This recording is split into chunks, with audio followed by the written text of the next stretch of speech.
Mrs. Ling, DPM, and Ms. Fu. Gail represent the Institute of Certified Public Accountant of Singapore. Okay.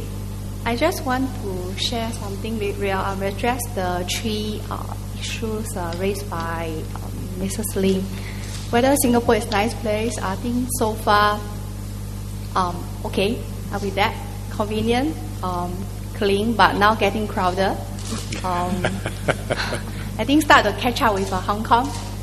I mean, MRT quite crowded, in the peak hours. In terms of risk of family, because I'm a mother too, I think I can tell it's from the maternity leave, right? It changed from 2 to 4 months. There is a big impact because after that, right, I can see the pregnant lady increase, whether from MRT station or whatever. In this my company, I mean within my department for last 2 years we have 3 lady pregnant. So definitely this policy play a part. But I think besides to talking about the extension of maternity leave, I believe personally I think 4 months is quite I think substantial, sufficient enough. But maybe from childcare system, because here we don't have the childcare system to help the working mother. After 4 months, the most of thing they will get parents to help. If we have some childcare system to take care of the baby, so can leave the mother have a peaceful mind to focus on their work. Because as a mother, the stress come from is like when the children they are falling sick, or maybe as a when there's nobody taking care of the baby. So this one maybe the government can from government point of view, because I noticed the teacher, like see your teacher in university, you're professional, maybe in the secondary school, whatever. But in childcare center, this one very important, right? But it's not really considered as a professional. They don't have like degree course or whatever. But children actually, from my point of view, I have 2 kids. How old are they? Okay. My elder one is 17 years old. My younger one is 11 years old. Wow. So I won't tell you how old I am, okay? But anyway, I think both of my kids, none of them go for tuition, but they're doing quite well. My girl is, she's more, I would say, street smart, so she's studying in Poly, Singapore Poly. My boy is more academic, so he's under GEP. But both of them, I never send them for any tuition. But what we do is when they are in the very early age, we cultivate their good habit as a parents. So, but during my time, I noticed I really don't have like childcare to take care of them before 3 years old. Like my girls, she ever sent her for childcare, but childcare is like just children on the ground watching TV, no proper program like the PAP. So I think this one is really very very important for our parents. This one thing. The other one, like say for the employer's point of view, like say in my department I have 3. We are the accountant. So we do encourage those staff have life and work balance. So we engage. Now these days, part-time actually getting more and more. So like, there's a trend is improving. It's an increased trend to get more part-time. So maybe the employer's point of view can get part-time to cover their job. So later, when the time they come back to work, they can cover. But like just now, the lady just said, can we keep the job for unpaid leave? I think it's in terms of from employers' point of view. What if I say I manage a department with 9 staff, 3 out of 4 they go for let's say 12, 24 months, then I have to get staff in, right? what if out of sudden they travel to come back? So how do I arrange, allocate a job? So I don't know, maybe from employers' point of view may not be so practical. Right? Last but not least, you say whether Singapore is a good place for retirement. I'm not that old yet, so I've got no idea. Thank you. Yeah, I think on the specific issue of childcare, where we were discussing in government, I completely take the point that Oikam has made, which is that there's a lot of self-help and a lot of decisions and choices which individuals really have to make about their own lives. Maybe we're seeking too much perfection. When we want to get married, you're looking for the perfect partner in life, and you keep on waiting for this perfect partner to come along, and the perfect partner may or may not come along, and then you find that you keep on waiting, and the number of choices is not growing bigger but growing smaller, and then you eventually don't get married. My sense is, just going around the constituencies, meeting young people and so on, I find that your observation about being on the you go on the MRT trains or you go to the housing estates, more people are having more than 2 kids. That's my sense. I see that happening. But the first issue is marriage in the first place. I think the singlehood rate is still pretty high. But once a person does get married, I think the children do come, and I see more families with more than 2 children. So I think that's something positive. So we also need to work on the first part. But, looking at this idea of looking for perfection, I mean, it's almost something very, very ingrained in our society now. You want everything to be perfect. You want the perfect husband or wife. You don't want to get married until you have your perfect house, on the correct floor, in the correct estate, correct facing, and so forth. You don't want to be facing west. You don't want to be all these kinds of things. And before you can get all these, before you can line up all these perfections, you're not going to get married. And then when you do get married, you want perfection. Where you want everything to be right and perfect before you have a child. That you've saved enough money, that you have and so on. And you wait for the perfect moment to have the child. And then when you have the child, you want to do your best for your child, which I think is very positive. So you want to send them to the best childcare, preschool, primary school, secondary schools, tuition, ballet, everything.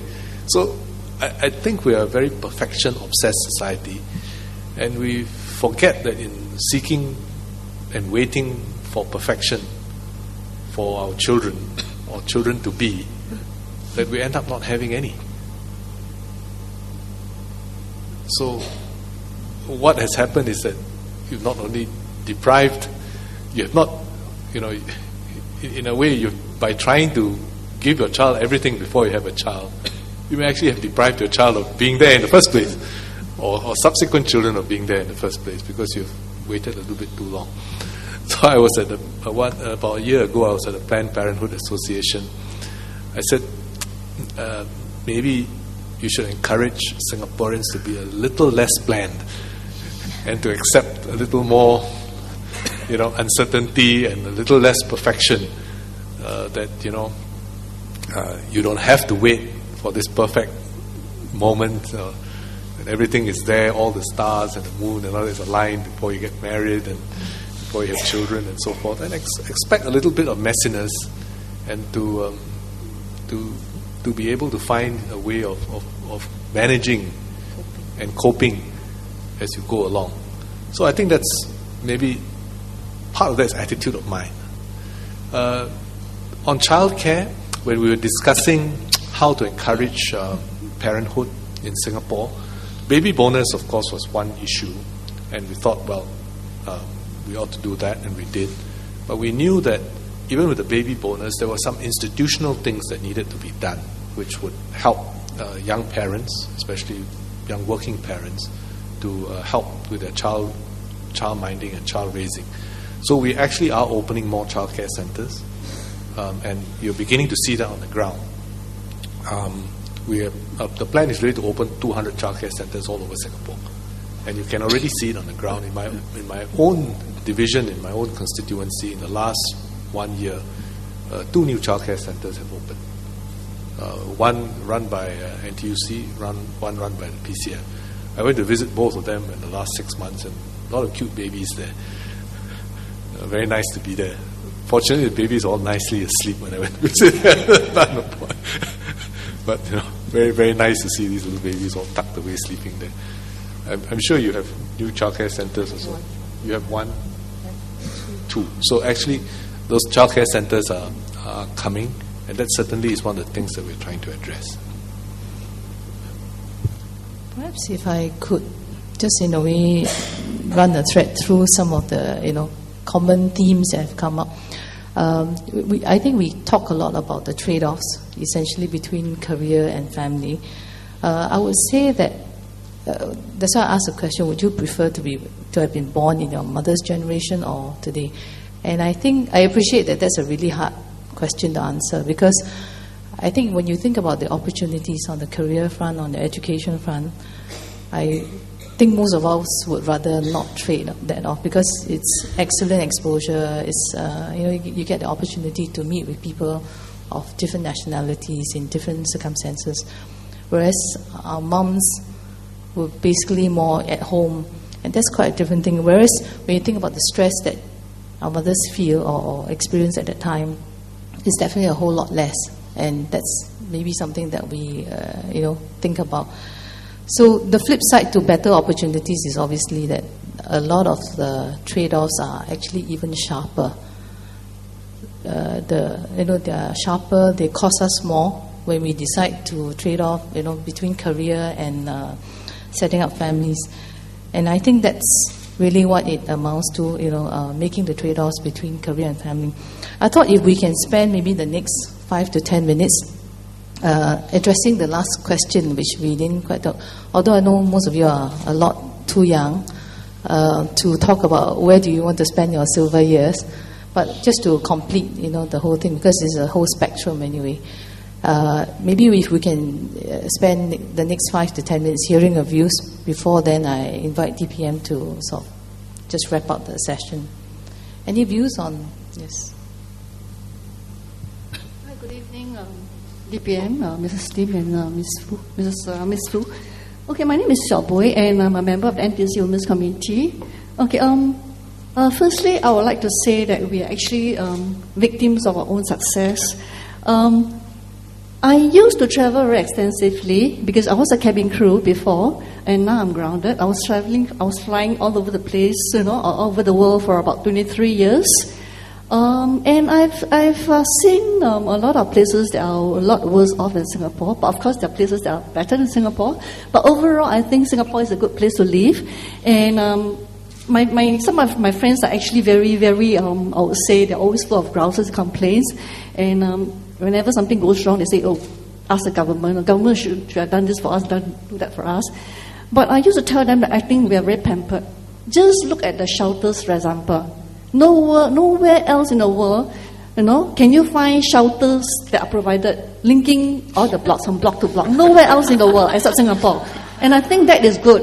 That is good for the elderly, because I think we also have to plan for people who grow old, and if with this, I think it really helps the elderly a lot. They don't have to worry about the weather. Rain or shine, they can just walk to the interchange, to walk to the food courts or whatever, and walk to the bus stop. That is a plus point for Singapore. Well done, Singapore.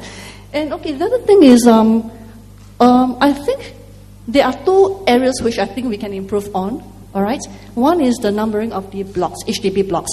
If you really want to retire, we want to prepare for the elderly, we really need to have larger numbers for the HDB block. Yeah. One good example is go to Tanah Merah Station, all right? I invite you to go to Tanah Merah Station. Just stand at Tanah Merah Station when you exit and look across the HDB blocks, in Bedok. It is so visible. That is a good example. If we can do that to all blocks in Singapore, that would be excellent. All right? And the other thing is, I think sometimes we cannot just blame the little bugs for not keeping Singapore clean. we also need to look at whether there are enough facilities provided for people to dispose of the litter. Just go around and look at some of the, the heartlands, the interchange. We have bins provided, but more often than not, the bins are overfilled. So perhaps we can provide bigger bins, or maybe get people to clear the bins more often.